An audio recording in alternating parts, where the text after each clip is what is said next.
चलो अब आगे सुनो, जो मैं बता रहा हूं मेरी बात को अच्छे से समझना। आपको अभी सेंसस सैंपल का मैं नोट्स दे दूंगा। सेंसस मेथड क्या होता है? जहां पर यह किया जाता है, ईच एंड एवरी डिटेल को काउंट किया जाता है। यहाँ पे लिख देते हैं हम लोग, अ method in which each and every data from the population is collected. आपको पॉपुलेशन का मतलब मैंने क्या बताया है? वो प्लेस जहां से इंफॉर्मेशन कलेक्ट करनी है।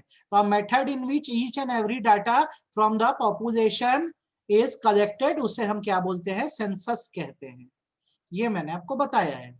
अगर मैं इसका आपको एग्जांपल दूं, तो अगर क्लास में मैं बोलता हूं 10 स्टूडेंट्स हैं और मैं पूरे 10 स्टूडेंट्स के डिटेल कलेक्ट करता हूं, तो ये सेंसस मेथड कहलाएगा। अगर मैंने 10 में से 10 बच्चों से पूछ लिया तो ये सेंसस है। ठीक है। सेंसस की सूटेबिलिटी, इसके मेरिट, इसके डीमेरिट हम लोग कल की क्लास में करेंगे, क्योंकि ये थोड़ा सा टॉपिक बेसिक थ्योरी वाला है। तो पहले इंपॉर्टेंट चीज को करेंगे, फिर बेसिक थ्योरी पे आएंगे। सूटेबिलिटी, मेरिट, डीमेरिट कल की क्लास में हम करने वाले हैं। ये हमारा कल होने वाला है। ठीक है सर, बीएसटी इको के नोट्स बना के रखे कि फोन पे लेक्चर रखे? लेक्चर तो आपको मिल ही रहा है, जो नोट्स आपको दिए जा रहे हैं बेटा, आप उसका प्रिंट आउट निकाल लोगे तो बेटर है। और इन केस प्रिंट नहीं निकाल रहे तो आपको तो मैं पीडीएफ फाइल ग्रुप में दे ही देता हूं, आप उसको चाहो तो कॉपी में नोटिंग कर दो। तो आपको जो इजी पड़े, अगर प्रिंट आउट इजी पड़ रहा है तो नोट्स के प्रिंट आउट दे दो। बीएसटी के 1 2 3 चैप्टर के आपको नोट्स मैंने भेजे हैं, इको के भी अभी तक मैंने जितना पढ़ा है सबका नोट्स भेज दिया है। आप बस प्रिंट निकाल लो बेटा उसका, और प्रिंट नहीं निकाल रहे हो तो कॉपी में नोटिंग कर देना। तो ये सूटेबिलिटी, मेरिट, डीमेरिट हम क्या है टुमारो पढ़ने वाले हैं, कल पढ़ने वाले हैं। हम आते हैं आज, जो इंटरेस्टिंग और अच्छी चीज है जो हमको पढ़ना है, वो है सैंपल के बारे में। सैंपल का मतलब होता है a method in which few representative samples are taken, representative sample from population. थोड़ा सा लिख देने दो फिर समझाता हूं। Population are taken and conclusion, conclusion मतलब रिजल्ट होता है, कंक्लूजन इज ड्रॉन। एक ऐसा मेथड जहां पूरी पॉपुलेशन से, मतलब जितने भी डिटेल्स हैं एक एरिया से, कुछ लोगों को या कुछ इंफॉर्मेशन को एज अ सैंपल दिया जाता है। सैंपल डेटा लिख देता हूं, दिया जाता है, उस हिसाब से रिजल्ट बता दिया जाता है। एग्जांपल, एक क्लास है, मैं क्लास में गया तो वहां पे 200 स्टूडेंट थे। अब मेरे लिए पॉसिबल नहीं था कि मैं ईच एंड एवरी स्टूडेंट से पूछूं, तो मैं क्या करता हूं, एज अ सैंपल 20 स्टूडेंट्स के डिटेल देता हूं एंड उस बेसिस पर एक रिजल्ट प्रिपेयर कर देता हूं कि पूरी क्लास का ये रिजल्ट है। तो जब 200 बच्चों से ना पूछकर आपने उनमें से सिर्फ 20 बच्चों से पूछा, तो ये सैंपल कहलाया। तो सेंसस और सैंपल में डिफरेंस क्या आ रहा है? सेंसस में हर एक से पूछना पड़ता है, और सैंपल में कुछ से पूछ के फिर क्या है, रिजल्ट ड्रॉ कर दिया जाता है। पहले हैंड रेस करके बताओ इतनी बात समझ आ गई कि नहीं आ गई? हैंड रेस करके बताओ इतनी बार समझ आ गई कि नहीं, तो मैं आगे बढ़ू। फटाफट हैंड रेस करो। आ गई है। अब जो मैं बता रहा हूं, थोड़ा सा मेरी बात को ध्यान से सुनना। अब हम पढ़ेंगे टाइप्स ऑफ सैंपल्स। सैंपल्स ये कैसे कैसे जाते हैं। सैंपल मतलब तो समझ गए हो ना, पूरी इंफॉर्मेशन कलेक्ट नहीं करनी है, थोड़ी बहुत करनी है और उसके हिसाब से रिजल्ट बताना है। तो सैंपल कैसे कैसे दिए जाते हैं? तो नंबर 1 जो टेक्निक होती है उसको हम बोलते हैं random sampling.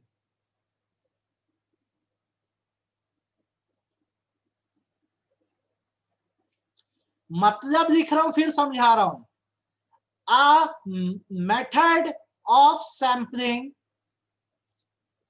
where each and every item from the population has equal chance, oblique 100% chance of getting selected as sample.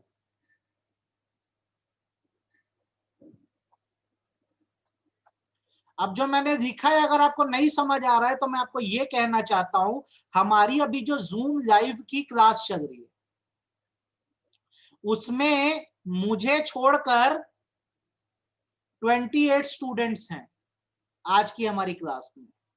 अब मैं आपका ओरल टेस्ट देना चाहता हूं। मैं सबसे क्वेश्चन नहीं पूछूंगा, कुछ बच्चों से पूछूंगा। आप बताओ किससे पूछूं? एक ग्रुप लीव कर दिया होगा शायद। 28 स्टूडेंट है, मैं बोलता हूं ओरल टेस्ट देना है, सबसे नहीं पूछूंगा, कुछ बच्चों से पूछूंगा। आप बताओ मैं किससे पूछने वाला हूं क्वेश्चन? अभी मैं किससे पूछने वाला हूं? क्या वो नेहा है, क्या वो पीयूष है, क्या वो उन्नति है, क्या वो अमन है, क्या वो अनुष्का है, क्या वो अजीजा है? मैं किससे क्वेश्चन पूछूंगा? इसका आंसर ये है कि एनी वन ऑफ यू, आप में से कोई भी हो सकता है, मैं किसी से भी क्वेश्चन पूछ सकता हूं। तो आप 28 बच्चों का सिलेक्ट होने का बेटा इक्वल चांस है। इक्वल चांस मतलब आपसे किसी से भी अभी क्वेश्चन पूछा जा सकता है। You all have the equal chance of getting selected. ये एग्जांपल नहीं समझ आया होगा तो एक और एग्जांपल समझो। कसिनो जो होता है उसमें एक ऐसा गेम होता है जहां पे नंबर्स लिखे होते हैं, अलग अलग तरह के नंबर्स होते हैं। आपने देखा है क्या वो गेम जिसमें बॉल फेंकनी होती है? आपने गेम देखा है कभी? कसिनो में गेम होता है, चक्री घूमती रहती है, बॉल फेंकना होता है।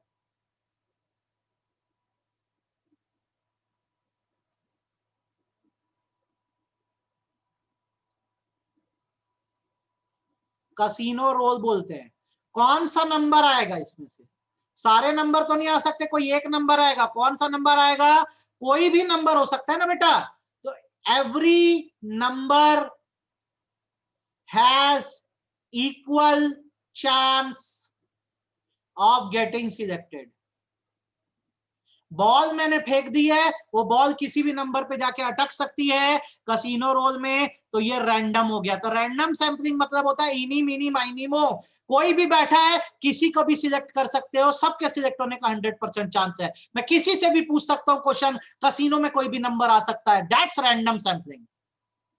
आप बताओ कि आपको रैंडम सैंपलिंग समझ आया कि नहीं आया, कि मैं और एग्जांपल दूं आपको? आपको रैंडम सैंपलिंग समझ आया कि नहीं आया, कि मेरे को और एग्जांपल देने पड़ जाएंगे? आ गया, गुड। तो रैंडम सैंपलिंग मतलब होता है एक एरिया है, उस एरिया में बहुत सारी इंफॉर्मेशन है, आप अपनी मर्जी से किसी को भी चुन सकते हो, उसे हम बोलते हैं क्या?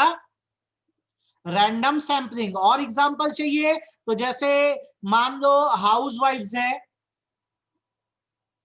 वो किटी या इसको बोलते हैं सेविंग स्कीम या बीसी खेल रही हैं। तो क्या होता है, सब लोग अपने अपने नाम की चीट एक बॉक्स में डालते हैं। एक बॉक्स में सबके नाम की चीट है। अब सबका नाम तो नहीं खुल सकता, एक ही का नाम खुलेगा, वो कौन है कोई नहीं जानता। बॉक्स को से हिलाया जाएगा, कोई भी एक सिलेक्ट हो सकता है। तो कोई भी एक आंटी सिलेक्ट हो सकती है, दैट्स रैंडम सैंपलिंग। मतलब यहाँ पर रैंडमली अपनी मर्जी से किसी को भी चुना जा सकता बिना सोचे समझे, दैट्स रैंडम सैंपलिंग। एक ऐसा सैंपल मेथड जिसमें किसी को भी चुना जा सकता है टोटल पॉपुलेशन में, टोटल जितने भी लोग हैं उनमें से। That's random sampling. I hope आपको ये समझ आ गया होगा। दूसरा इसके बाद जो आती है उसको हम बोलते हैं पर्पसिव सैंपलिंग। आज सिर्फ टाइप ऑफ सैंपल सिखा रहा हूं आपको, ध्यान से देखो। पर्पसिव सैंपलिंग, इसको बोला जाता है डेलिब्रेट सैंपलिंग। इसका मतलब होता है a method of sampling where the samples to be taken are already decided. जहां पहले से डिसाइड कर दिया जाता है कि किसे एज अ सैंपल चुनना है, उसे पर्पसिव या डेलिब्रेट सैंपलिंग बोलते हैं। एग्जाम्पल, हमारी जूम लाइव की क्लास में 28 स्टूडेंट हैं।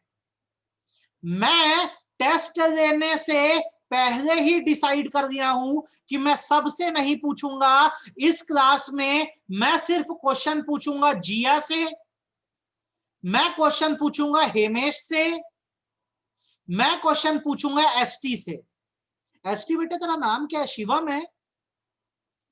शिवम से मैं सिर्फ इन 3 बच्चों से ही क्वेश्चन पूछूंगा, बाकी से नहीं पूछूंगा। तो जब मैं जूम लाइव की क्लास ले रहा हूं तो आप 28 स्टूडेंट मेरी पॉपुलेशन, ठीक है। अब होना यह है कि मैं पहले से ही डिसाइड कर दिया हूं कि मैं किसे एज अ सैंपल चुनना चाहता हूं। तो मैंने जिया, हिमेश और शिवम को चुना है, मैं इनसे ही क्वेश्चन पूछूंगा। तो ये डेलिब्रेट या पर्पसिव सैंपलिंग है। अब रैंडम और डेलिब्रेट में फर्क क्या आया? रैंडम में कोई भी सिलेक्ट हो सकता था, सबके सिलेक्ट होने का इक्वल चांस था। पर्पसिव में हमने पहले से डिसाइड कर दिया कि किसे एज अ सैंपल देना है, तो बाकी लोग का तो चांस ही नहीं आना है। ठीक है श्रेयांश, अब आप बताओ आपको पर्पसिंग समझ आया कि नहीं आया? पर्पसिव सैंपलिंग समझ आया कि नहीं आया? एक ऐसी मेथड ऑफ सैंपलिंग जहां पहले से डिसाइड कर दिया गया है कि किसे एज अ सैंपल लेना है। फटाफट हैंड रेज करके बताओ बेटा, हाँ या ना, ये समझ आया कि नहीं, फिर मैं आगे बढ़ पाऊंगा। आ गया? कोई ऐसा है क्या बेटा जिसको ये नहीं आया समझ में? गुड। तो 2 तरह के सैंपल्स मैंने आपको बता दिए। रैंडम आई होप आपको समझ आ गया होगा, पर्पसिव आपको समझ आ गया होगा, दिक्कत नहीं है। तो अगर आपसे कोई भी पूछे ऐसे कौन सा सैंपलिंग है जिसमें कोई भी सिलेक्ट हो सकता है, आप रैंडम बोलना। और आपसे कोई पूछे ऐसी कौन सी सैंपलिंग है जिसमें पहले से डिसाइड कर दिया गया किसे सैंपल देना है, तो आपका आंसर होगा पर्पसिव। अब नंबर 3 लिख रहा हूं, थोड़ा सा ध्यान से सुनना, अच्छे समझना। नेक्स्ट जो होता है उसको बोलते हैं स्ट्रैटिफाइड सैंपलिंग। ठीक है, मेरी एक आदत है कि जब मैं कोई वर्ड लिखता हूं तो कैपिटल लेटर को बीच में डाल देता हूं। ये बचपन से मैं करता आ रहा हूं, आपको नहीं करना है, अच्छी प्रैक्टिस नहीं है। स्ट्रैटिफाइड सैंपलिंग, इसको ग्रुप्ड सैंपलिंग भी बोलते हैं, इसे ग्रुप्ड सैंपलिंग भी बोलते हैं। क्या है मैं आपको सिखा दे रहा हूं, आपको एक बार में समझ आ जाएगा। A method of sampling where the population is divided as per a characteristic and then sample is taken. Population को कैरेक्टरिस्टिक के हिसाब से डिवाइड किया जाता है एंड देन फिर क्या किया जाता है, सैंपल लिया जाता है। अब इसके मैं आपको एग्जांपल देता हूं, इससे आपको ये समझ आए। पहले तो हम अपनी क्लास का एक एग्जांपल देंगे। जूम लाइव की हमारी क्लास है, यहाँ पे मैं बोल रहा हूँ 28 स्टूडेंट हैं अभी जो क्लास अटेंड कर रहे हैं, मुझे इनमें से सैंपल लेना है। तो स्ट्रैटिफाइड सैंपलिंग बोलता है आप इन 28 स्टूडेंट को पहले किसी एक कैरेक्टरिस्टिक के बेसिस पर डिवाइड कर सकते हो। तो इन 28 स्टूडेंट को मैं किन किन कैरेक्टरिस्टिक्स पे डिवाइड कर सकता हूं, तो मैं एक कर सकता हूं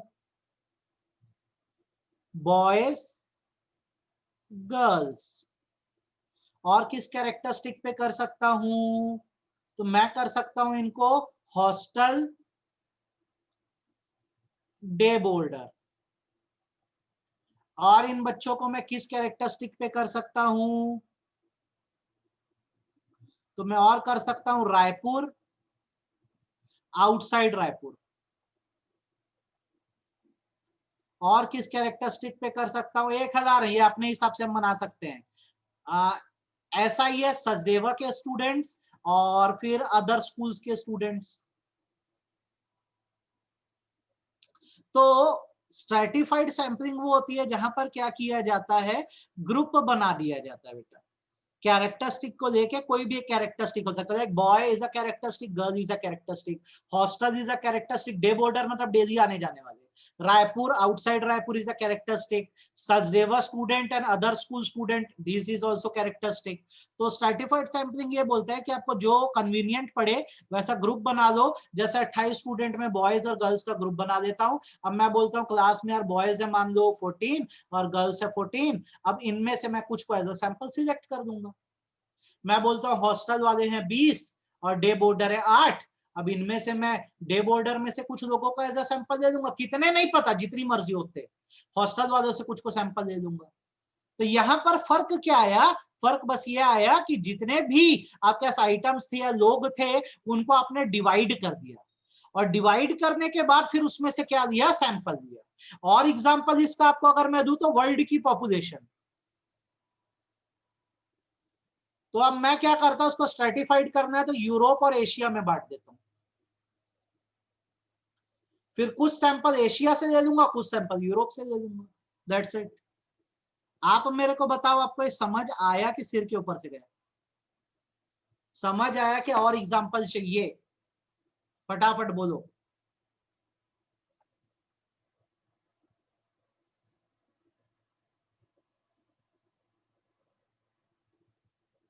गुड। तो आपको ये बहुत अच्छे से बेटा ध्यान रखना है कि जब जितने भी लोग हैं, ठीक है, उसमें क्या है, अगर उनको ग्रुपिंग कर दी जाए या बांट दिया जाए तो उसको स्ट्रेटिफाइड सैंपलिंग बोलते हैं। स्कूल्स में भी अब जब मैं पढ़ता था यार, ये चीज होती थी कि जो बोर्ड स्टूडेंट रहते थे ना, उनकी क्लास में अक्सर ये होता था कि जैसे क्लास में 100 बच्चे हैं, जैसे 100 स्टूडेंट क्लास में है, तो अब क्या किया जाता था, 2 सेक्शन बना दिया जाता था। अबाव 75% वालों को एक सेक्शन में डाल देते थे, बिलो 75% वालों को कुछ सेक्शन में डाल देते थे। यहाँ से कुछ स्टूडेंट को चुनते थे, फ्यू स्टूडेंट्स को, और फ्यू स्टूडेंट्स को यहाँ दूसरे सेक्शन से चुनते थे। ठीक है, मैं इस सेक्शन में रहता था, बिलो 75 वाले। फ्यू स्टूडेंट्स को यहाँ पे चुनते थे और इनका अलग अलग तरह का टेस्ट लिया जाता था। तो ये स्ट्रेटिफाइड है। समझ आ जाना चाहिए और इसमें आपको दिक्कत नहीं गई होगी, क्लियर हो गया होगा आपको ये। तो जब आप पूरी पॉपुलेशन को किसी भी तरह से ग्रुपिंग में बांट देते हो, ग्रुप में बांट देते हो, तो उसको स्ट्रेटिफाइड सैंपलिंग या ग्रुप्ड सैंपलिंग बोलते हैं। आई होप आपको रैंडम समझ आ गया, जहां किसी को भी चुना जा सकता है। आपको पर्पसिव आ गया कि सैंपल पहले से डिसाइडेड है। स्ट्रेटिफाइड या ग्रुप्ड सैंपलिंग में क्या है? स्ट्रेटिफाइड या ग्रुप्ड सैंपलिंग में भैया ऐसा है कि पूरे सैंपल्स को ग्रुप में बांट दिया गया, फिर ग्रुप में से सैंपल उठाए जा रहे हैं। नेक्स्ट बोल रहा हूं, बिना कंफ्यूज हुए समझना, quota sampling.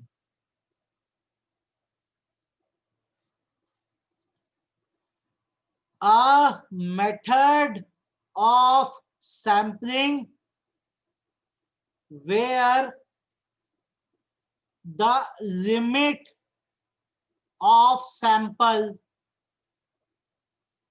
is decided after grouping the population.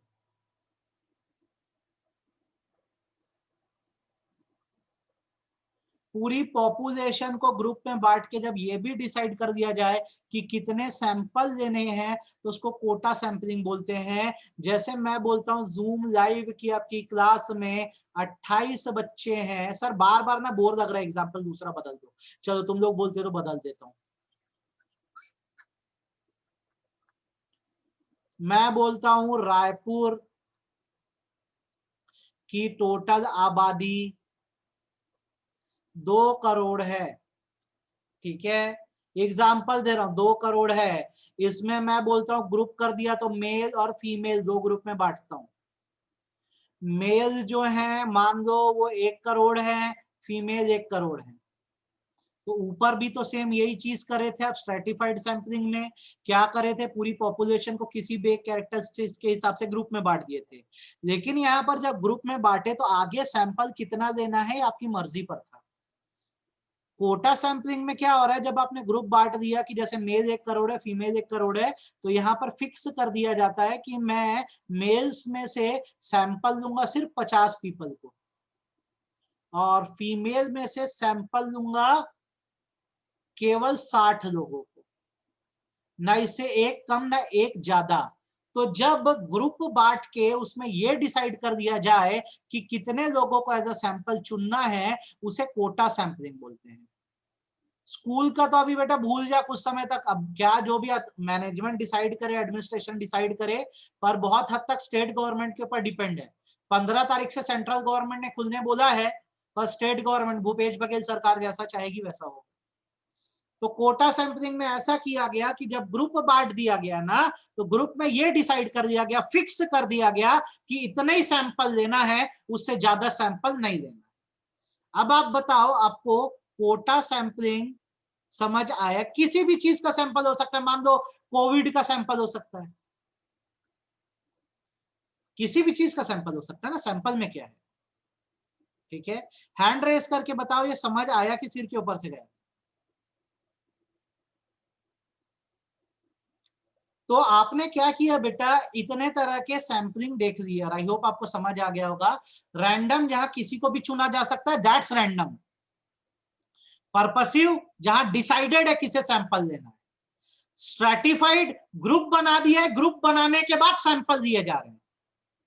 Kota group बना दिया गया है और साथ में यह डिसाइड कर दिया गया है कि कितने लोगों को एज अ सैंपल देना है, उससे ज्यादा नहीं देंगे। यहां तक आपको एकदम क्लियर हो गया होगा, इशू नहीं गया होगा। पांचवा बता रहा हूं,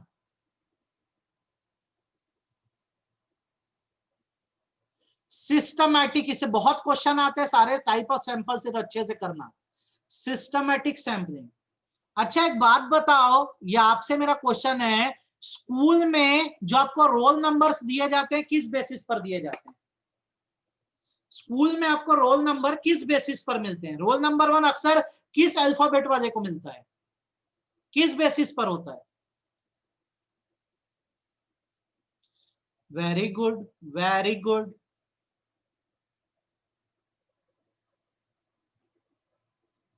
सिस्टमैटिक सैंपलिंग सीखो। A method of sampling where sample method of sampling where items मतलब जो चुने वाले हैं, चुने जाने वाले sample items, where items of population are arranged in alphabetical or numerical or alphanumerical order and then sample is taken। नहीं समझ आएगा तो बताना। आजकल तो तुम लोग मोबाइल वाले हो, हम लोग के टाइम में ज्यादातर लैंडलाइन चलता था, तो टेलीफोन डायरेक्टरी आती थी, अभी भी आती होगी, अब तो लैंडलाइन यूज कौन करता है। तो हम लोग की आदत थी, बदमाशी करते थे, प्रैंक कॉल करते थे। तो क्या होता था, टेलीफोन डायरेक्टरी में देखो नंबर ऐसे होते हैं, जैसे शर्मा है तो शर्मा शर्मा शर्मा शर्मा शर्मा करके लाइन से होते हैं पूरे। फिर अगर त्रिवेदी है तो त्रिवेदी त्रिवेदी करके ऐसे लाइन से होते हैं, ठीक है। पांडे है तो पांडे पांडे पांडे पूरे लाइन से पांडे होते हैं। सिंह सरनेम के तो पूरे सिंह सिंह एक साथ होंगे। आपने देखा है क्या टेलीफोन डायरेक्टरी? अब क्या है, मुझे प्रैंक कॉल करना है, लाइन से शर्मा है, आंख बंद किया किया किसी भी एक शर्मा को कॉल लगा दिया, आंख बंद किया किसी भी एक दो त्रिवेदी को कॉल लगा दिया, किसी भी 2-3 पांडे को कॉल लगा दिया, सिंह को कॉल लगा दिया। तो सिस्टमैटिक सैंपलिंग में करते क्या है, जितनी भी पॉपुलेशन है उसको आप अरेंज कर लो, अरेंज करने के जैसे जैसे लगे वैसे वैसे सैंपल देते जाओ। जैसे ए नाम वालों का सबका नाम एक साथ लिख दो, फिर बी वालों का सबका नाम एक साथ लिख दो, आपके रोल नंबर्स का ऐसी तो होता है। फिर सी वालों का सबका नाम एक से कर दो, डी वालों का एक साथ कर दो, अरेंज करो, फिर जिसमें से लगे उसमें से तुम सैंपल लेना शुरू कर दो। ये तुम्हारी चॉइस है। आज जिंदगी तो बराबर जीते हैं यार, इसमें क्या है। तो बेसिकली यार सिस्टमेटिक सैंपलिंग में क्या है, जितने भी आपके पास आइटम्स है ना, आप उसको अपनी चॉइस से नंबर के हिसाब से, अल्फाबेट के हिसाब से अरेंज कर दो, और अरेंज करके फिर तुम सैंपल दो। कितने लोग को अच्छे से समझ आ गया भैया, हैंड रेस करो। कितने लोग को अच्छे समझ आ गया, हैंड रेज करो।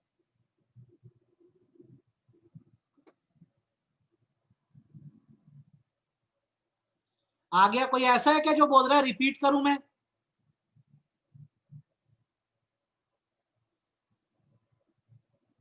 आ गया, मैं मान के चलता हूं। तो आपको मैंने क्या क्या टाइप्स बताया, let us check. Random,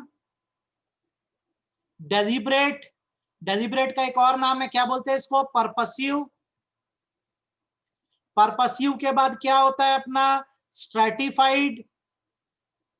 stratified के बाद क्या होता है, कोटा। कोटा के बाद क्या होता है, सिस्टमैटिक। आप मेरे को बताओ ऐसी कौन सी सैंपलिंग है जिसमें सैंपल की लिमिट्स फिक्स कर दी गई है? हाँ किया था बचपन में, अब नहीं करता। ऐसा कौन सा सैंपल मेथड है जिसमें लिमिट सेट कर दी गई कि इतना ही सैंपल अपने को लेना है? फटाफट बोलो, इनमें से कौन सा है? कौन सा ऐसा मेथड है जहां लिमिट डिसाइड कर दी गई है कि यार इतना ही सैंपल लेना, उससे ज्यादा नहीं लेना? फटाफट लिखो। वेरी गुड, वेरी गुड, समझ आ गया। ये कौन सा मेथड है बताओ जिसमें अरेंजमेंट कर दिया गया है, अल्फाबेटिकल या न्यूमेरिकल ऑर्डर में अरेंजमेंट कर दिया गया, वो क्या है बताओ? अल्फाबेटिकल या न्यूमेरिकल ऑर्डर में अरेंजमेंट कर दिया गया, वो क्या है? बस। गैम्बलिंग वाले कौन सा इस्तेमाल करते हैं, कसिनो में कौन सा मेथड का इस्तेमाल होता है? कसिनो वाले कौन से मेथड का इस्तेमाल करते हैं, बॉल फेंकते हैं। Very good, very good. तो आपको एकदम अच्छे से, मुझे ये लगता है कि टाइप्स ऑफ सैंपल बेटा समझ आ गए और इसमें दिक्कत नहीं है। एक आखिरी दिख रहा हूं, ध्यान से देख लो, बहुत इजी सा है। आखिरी जो होता है उसको बोलते हैं कन्वीनियंस।